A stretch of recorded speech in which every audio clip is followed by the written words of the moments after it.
वस्तुतः संसार के हम सभी जीव पथिक हैं। हम लोगों की यात्रा चल रही है,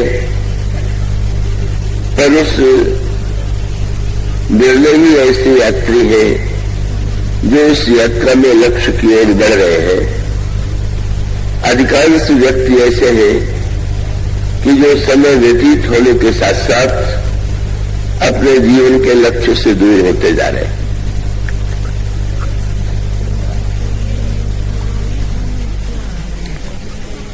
कुछ लोग ऐसे हैं जो मार्ग से भटक गए हैं, कुछ ऐसे हैं जो मार्ग में अटक गए हैं, और इस तरह से संसार के अधिकांश व्यक्तियों की यात्रा वस्तुतः लक्ष्य के विपरीत दिशा में चल रही। मार्ग में चलते हुए जो समस्याएं आती हैं, जीवन पथ में भी और सांसारिक मार्ग में भी यदि हम कहीं चल रहे हो तो 3 समस्याओं के आने की आशंका है, और उनका संकेत जनक नंदिनी सीता ने प्रधानमंत्री सुमंत के समक्ष 3 शब्दों में दिया।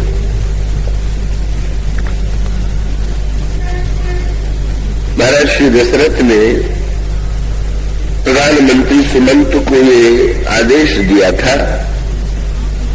कि वे चेष्टा तो यही करें कि राम और लक्ष्मण वन न जाए, केवल कुछ दिनों के लिए उन्हें वन में घुमाया जाए और बस इतने मात्र से ही मेरे आज्ञा की पूर्ति मान ली जाए और उन्हें आप अयोध्या में लौटा करके लेकर के आइए। पर ये कहते हुए महाराज श्री दशरथ के मन में यह आशंका थी कि संभवतः राम मेरे इस आग्रह को स्वीकार नहीं करेंगे। ऐसी स्थिति में उन्होंने सुमंत जी से ये कहा कि जो नहीं फिरन धीर दो भाई, सत्य संग दृढ़ व्रत रघुराई, तो पुर विनय करब कर जोरी, फेरी ये प्रभु मिथिलेश कुशोरी।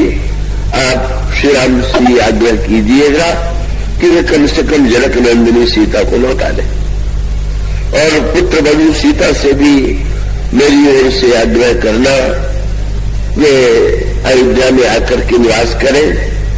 अयोध्या से जब उनका मन कभी मिथिला की ओर जाने का हो तो वे मिथिला चली जाए, और इस तरह से अयोध्या और मिथिला में वे वन के 14 वर्ष की जो अवधि है उसे व्यतीत करें, पर वे वन पथ में आगे की ओर न जाए। ये है महाराज श्री दशरथ का आग्रह। महाराज श्री दशरथ की इस आग्रह को सुमंत जी ने सिंहवेरपुर में भगवान श्री राम के समक्ष रखा। भगवान श्री राघवेंद्र ने तो बड़े ही विनम्र शब्दों में सुमंत जी के इस अनुरोध को अस्वीकार कर दिया। सुमंत जी ने श्री राम से तर्क किया, आप पिताजी की आज्ञा का पालन करने के लिए ही तो बन जा रहे हैं। पर महाराज श्री दशरथ ने बन जाने की आज्ञा तो कभी उन्होंने आपको प्रत्यक्ष रूप से नहीं दी। केवल आप इतना कह सकते हैं कि कैकेयी जी ने जब उनकी ओर से बन जाने का आदेश दिया तो वे मौन रह गए, और मौन को आपने स्वीकृति का लक्षण मान लिया, मौन स्वीकृति लक्षण। किंतु मैं जो आदेश महाराज की ओर से लेकर के आया हूं प्रधानमंत्री के नाते, महाराज श्री ने मुझे ये अधिकार दिया, मुझे ये आदेश दिया कि मैं आपको वन में घुमा करके लौटा करके 4 दिनों में ही ले आऊं। आप इस आज्ञा को स्वीकार करने में संकोच न करें। सचमुच सुमंत जी का आग्रह जो था ये युक्त संगत था।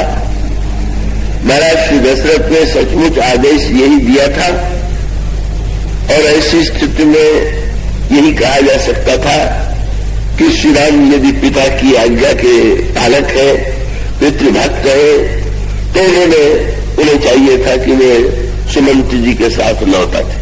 लेकिन भगवान श्री राघवेंद्र ने बड़े ही विनम्र शब्दों में पिताजी के इस वाक्य को अस्वीकार कर दिया।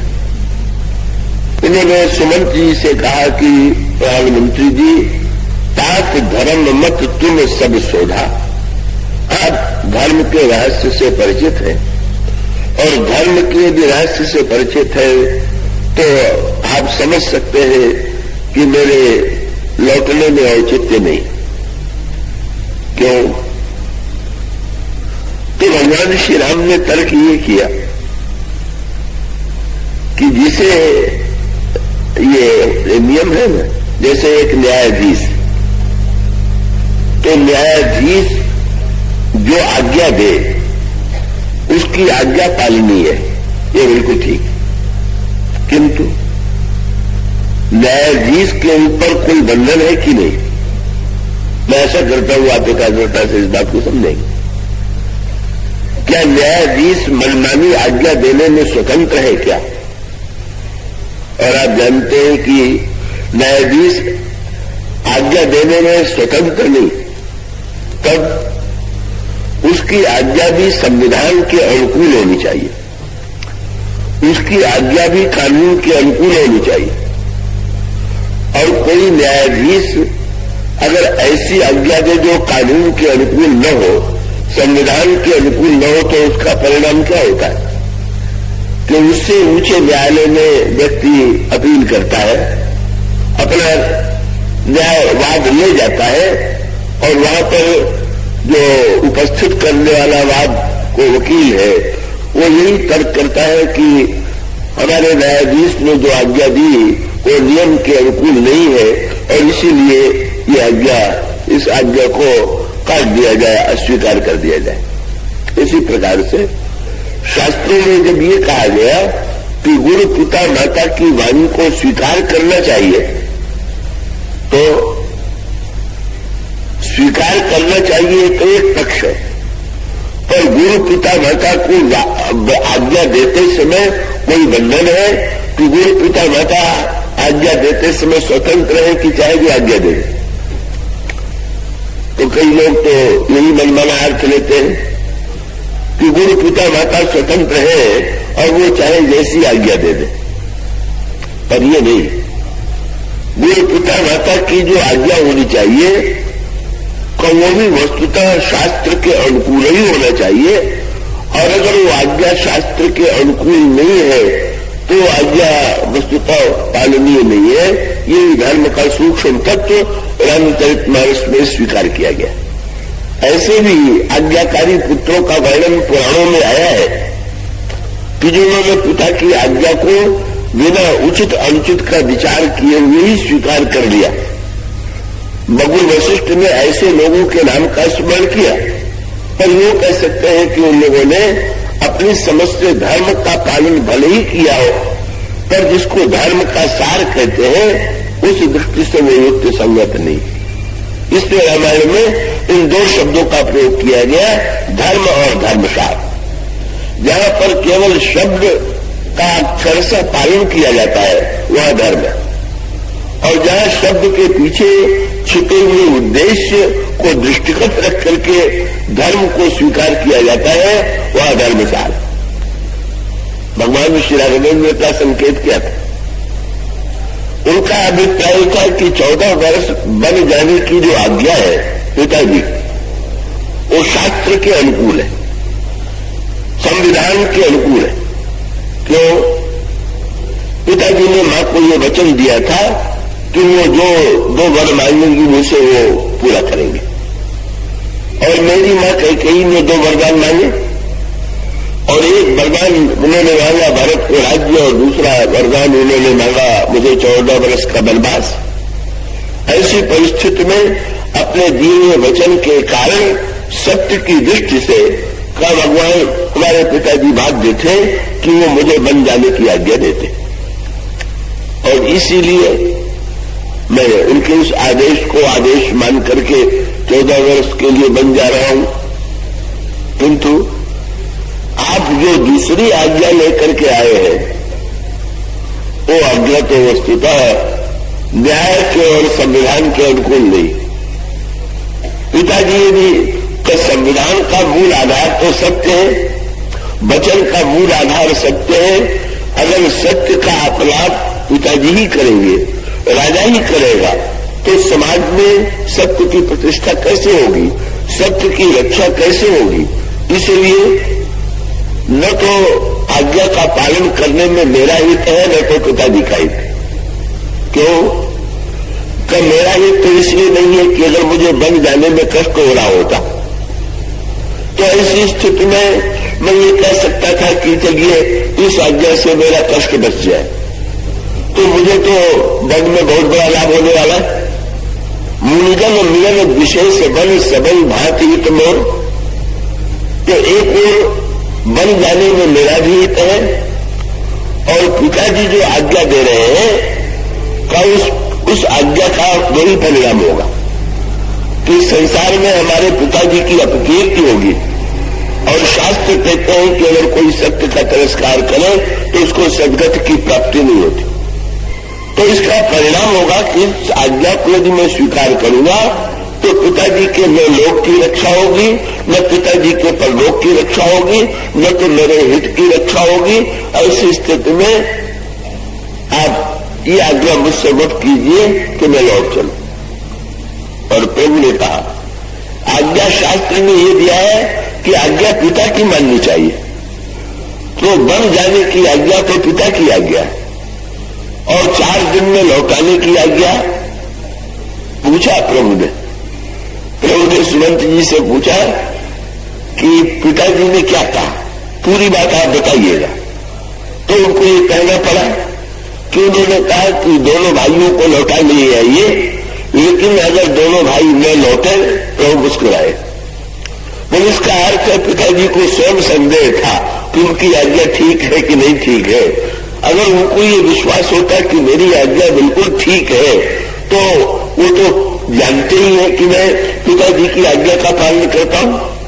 तो पिताजी के मन में जब ये संदेह बना हुआ था कि पता नहीं मेरे कहने पर भी राम शायद न लौटे, तो इसका अर्थ ही है कि पिताजी को स्वयं ही अपनी आज्ञा के औचित्य पर विश्वास नहीं था। और सचमुच उस समय पिताजी विवेक में स्थित होकर के नहीं बोल रहे थे।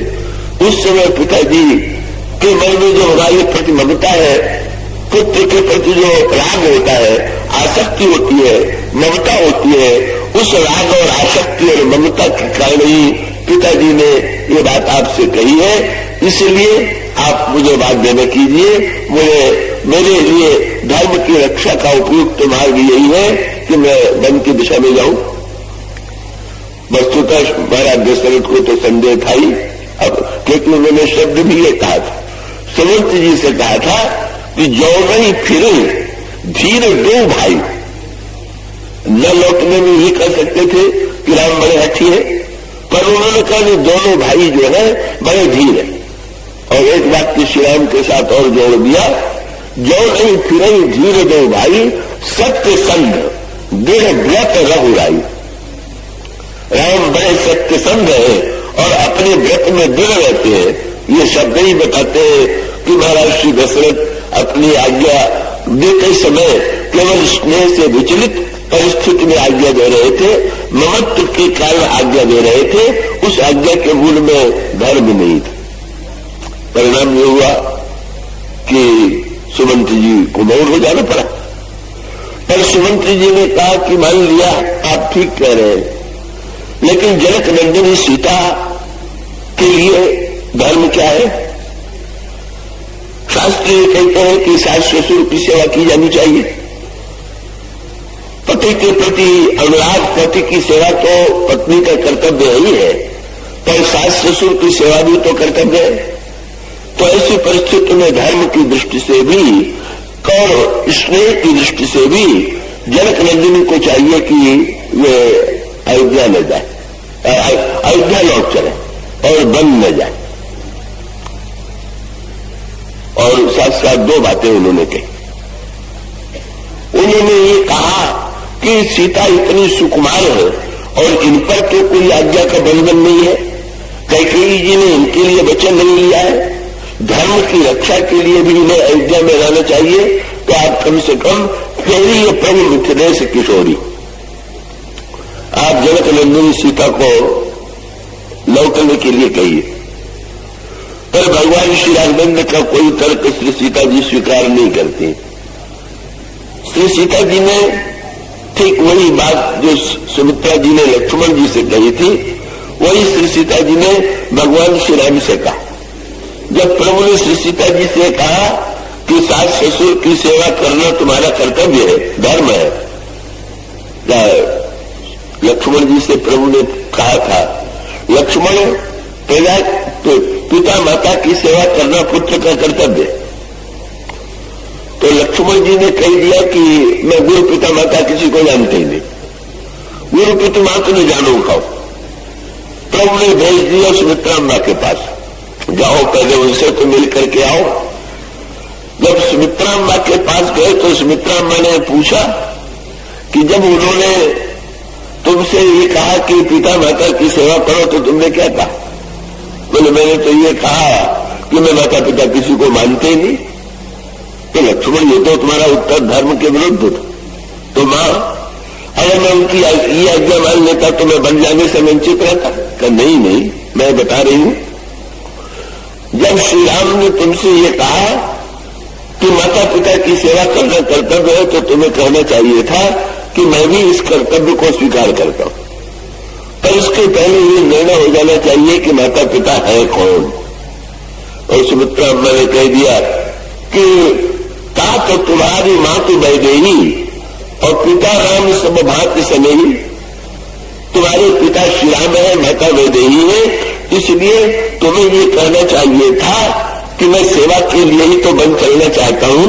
आप कह रहे हैं माता पिता की सेवा करना कर्तव्य है, तो इस कर्तव्य का पालन करने के लिए ही तो साथ में रहना आवश्यक है।